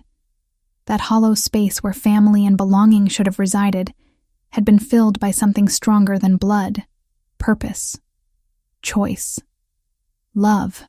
Through the mate bond, she felt Matthias in the council chambers below, working through the complicated aftermath of Cyrus's betrayal. There were nobles to reassure, alliances to rebuild, a kingdom to convince that stability could exist, even after such devastating treachery. Ira rose and dressed, choosing a gown of deep green that Genevieve had commissioned for her, clothing appropriate for a Luna-blessed who would soon be acknowledged as the Alpha King's mate. The official bonding ceremony was scheduled for 3 months hence, giving the kingdom time to adjust to the revelation that their ruler had found his fated mate in the woman once condemned for murder. A knock at the door interrupted her preparations. "Enter," she called. Genevieve swept in, carrying her ever-present healer's bag, and wearing an expression of barely contained excitement. "Good. You're awake. I have news. Good news, I hope. The best." Genevieve set her bag down and pulled out a leather-bound journal. "I've been researching your transformation, comparing it to every text we have on Luna-blessed history. And I've found something extraordinary." Era sat, gesturing for the older woman to continue. "The sacrifice you made wasn't just accepted. It was honored. The crystal recognized that the Luna-blessed bloodline had been reduced to just 2 living souls, you and me. It couldn't afford to lose you, not when the gift had only just begun to re-emerge in the world." Genevieve opened the journal to a page covered in cramped handwriting. "So, it changed the nature of the sacrifice. Instead of taking your life, it transformed you into something more, a living repository of its power. You're not just Luna-blessed anymore, Era. You're the keeper of bonds." "What does that mean?" "It means you can do more than sense mate bonds. You can strengthen them, help heal relationships that have been damaged, guide those who've lost their mates through grief. The crystal's essential purpose, to protect and nurture the connections between souls. That's yours now." Genevieve's eyes shone with tears. "You've become exactly what the world needs." Ira absorbed this slowly, feeling the truth of it resonate through her transformed nature. Over the past 2 weeks, she'd noticed her abilities evolving. She could sense not just the presence of mate bonds, but their quality, could feel when couples were struggling or thriving, could even offer comfort through some mysterious mechanism she didn't fully understand. "The responsibility will be shared." Genevieve squeezed her hand. "You're not alone anymore, child. You have Matthias, you have me, and soon you'll have others. I've already received word that 3 young women in the outer territories have manifested Luna-blessed markings since the crystal's power dispersed. The bloodline is awakening again." Hope bloomed in Era's chest. "Truly, truly, we can rebuild what was lost. Create a new order dedicated not to hiding, but to serving. Train these young ones to use their gifts without fear." Genevieve's expression turned serious. "But first, we need to solidify your position here. There are still nobles who question whether someone of your background should stand beside the Alpha King." "I was a kitchen servant falsely accused of murder," Era said dryly. "I can see why they might have concerns. You're Luna-blessed, mate to the Alpha King, and the woman who saved this kingdom from a tyrant's ambition. They'll accept you because they have no choice, but we can make them embrace you through action." Genevieve stood. "Which is why I'm suggesting you establish formal audiences. Let people come to you with their problems, their questions about mate bonds, their requests for guidance. Show them that Luna Blessed exists to help, not to hoard power." It was a good idea, a necessary one. Era nodded slowly. "I'll speak with Matthias about setting it up." After Genevieve left, Era made her way to the council chambers. Guards nodded respectfully as she passed, no longer watching her as a prisoner, but acknowledging her as the Alpha King's chosen mate. The shift in attitude had been gradual, but unmistakable. She found Matthias exactly where she'd sensed him, standing before a large map of the kingdom, with several advisors clustered around. He looked up when she entered, and something in his expression softened. "My lords, we'll continue this afternoon," he said, dismissing the advisors with a gesture. When they were alone, Matthias crossed to her and pulled her into an embrace. Through the bond, Era felt his exhaustion, his lingering grief for the brother he'd lost, but also his gratitude for her presence. "Genevieve told me about the new Luna Blessed emerging," she said quietly. "Good news travels fast." Matthias stepped back, but kept his hands on her arms. "The council wants to meet them, evaluate whether they pose any threat. They're children awakening to powers they don't understand. They need guidance, not evaluation. I know, which is why I've already told the council that all Luna Blessed will be under your direct protection. They'll answer to you, train with you, learn from you." Matthias smiled faintly. "I may have also suggested that anyone who threatens them will answer to me personally." Era found herself smiling back. That must have gone over well, about as well as expected. "But they'll adapt. They always do." His expression grew more serious. "There's something else. We've received word about Cyrus." Era's smile faded. "He survived?" "Barely. He was pulled from the ruins by some of his remaining loyalists. But Era, he's broken. His mind is fragmented, his wolf destroyed. He can't shift, can barely speak coherently. The healers say he'll live, but he'll never be what he was. What will you do with him?" Matthias was silent for a long moment, the weight of the decision evident in his eyes. "Exile. Permanent banishment to the furthest reaches of the kingdom, under guard, with no possibility of return. He'll live out whatever remains of his life knowing he lost everything. His power, his position, his purpose. Death would be kinder. But I want him to remember what his ambition cost." It was a harsh sentence, born of betrayal and grief, but Ira couldn't argue with it. Cyrus had murdered Jasper, tried to kill Matthias, would have destroyed the kingdom to serve his own ambitions. He deserved no mercy. "When?" she asked. "He leaves tomorrow." Matthias's voice was hollow. "I won't see him off. I can't." Era wrapped her arms around him, offering silent comfort through the bond. Some wounds would take years to heal, if they ever truly did. The next 3 months passed in a blur of activity. Era established her audiences as Genevieve had suggested, meeting with couples struggling in their relationships, with individuals searching for their fated mates, with families torn apart by old grievances. Her golden markings would glow as she listened, as she sensed the bonds between souls and offered guidance drawn from instinct and the crystal's lingering wisdom. Word spread quickly. The Luna Blessed who'd saved the kingdom was using her gifts to heal it, one relationship at a time. People who'd once called for her execution now sought her blessing. Nobles who'd questioned her worthiness fell silent as they watched her work. The 3 newly awakened Luna Blessed arrived at the castle, 2 girls of 14 and 15, and a young woman of 19. They were terrified, their families uncertain whether to celebrate or mourn their daughter's awakening. Era took them under her protection immediately, working with Genevieve to teach them control, to help them understand their gifts, to ensure they would never face the persecution their predecessors had endured. "You're not weapons," she told them during their first lesson. "You're not threats. You're bridges between what is and what could be. Your purpose is to heal, to protect, to nurture the bonds that make us whole." The youngest, A shy girl named Petra, with markings that spiraled down her arms in patterns of silver and blue, asked the question they all wanted answered. But what if people fear us again? What if what happened before happens again? Era showed them her golden markings, still glowing softly in the afternoon light. Then we face it together. We don't hide anymore. We don't make ourselves small to ease others' fears. We stand proud in what we are, and prove through our actions that Luna Blessed are gifts, not curses. On the night before the bonding ceremony, Era stood alone in the castle gardens, looking up at the full moon. Her markings responded to its light, glowing brighter, and she felt the presence of Luna Blessed past, the ancestors who'd been slaughtered, the bloodline that had nearly been extinguished. "I hope I'm making you proud," she whispered to them. A warm presence materialized beside her, not physical, but spiritual. The ancient Luna Blessed from her vision, the one who'd created the crystal's final safeguard, stood translucent in the moonlight. "You've exceeded every hope we held," the spirit said gently. "You've done more than survive. You've ensured the future. The bloodline lives, the gift is honored, and the bonds you'll protect will strengthen the world for generations. I'm just one person. You're the first. There will be others.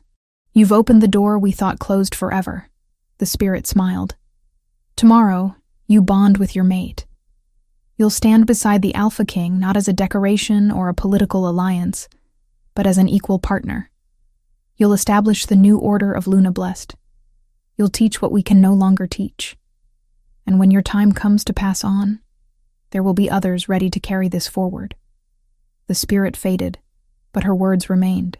The bonding ceremony took place under the full moon in the castle courtyard, before an audience of thousands. Era wore white silk embroidered with silver thread that caught the moonlight and made her seem to glow. Her golden markings were on full display, no longer hidden or feared, but celebrated. Matthias stood waiting for her at the altar, looking every inch the Alpha King in formal black and silver.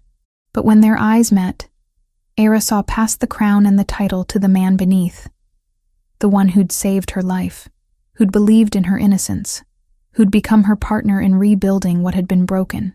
The bonding ritual was ancient, words spoken in the old tongue that Era now understood through her Luna Blessed nature. They exchanged vows, marking each other with ceremonial silver that would leave permanent symbols. A wolf for Era, a moon for Matthias, visible proof of their eternal connection. When the ritual concluded, and Matthias kissed her before the assembled kingdom, the mate bond between them blazed with golden light, visible to everyone watching. Gasps and cheers erupted as people witnessed the physical manifestation of a fated mate connection. Rare, sacred, unbreakable.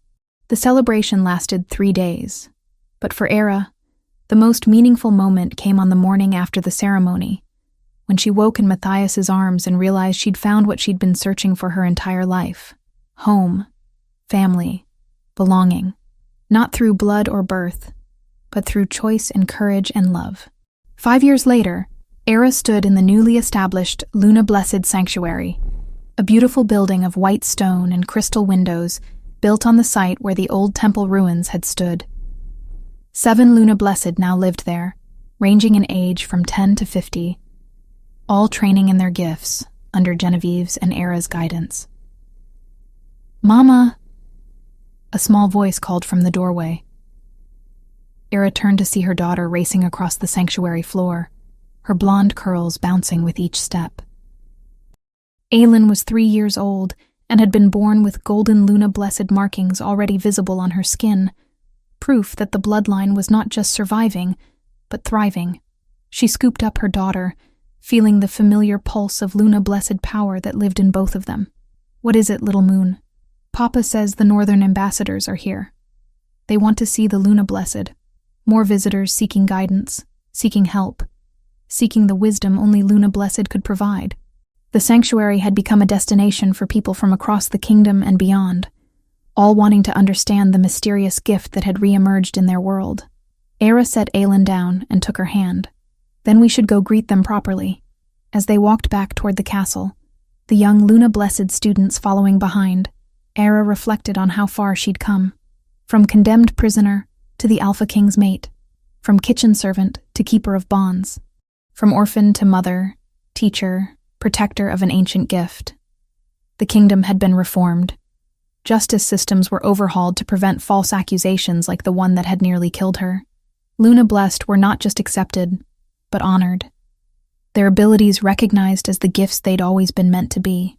An Era, once invisible and powerless, now stood at the center of it all, not because fate demanded it, but because she'd chosen to stand when she could have fallen, to fight when she could have surrendered, to sacrifice when she could have saved herself. The moonlight had revealed her truth that day on the execution platform, but she'd spent every day since proving that truth meant more than just survival. It meant changing the world.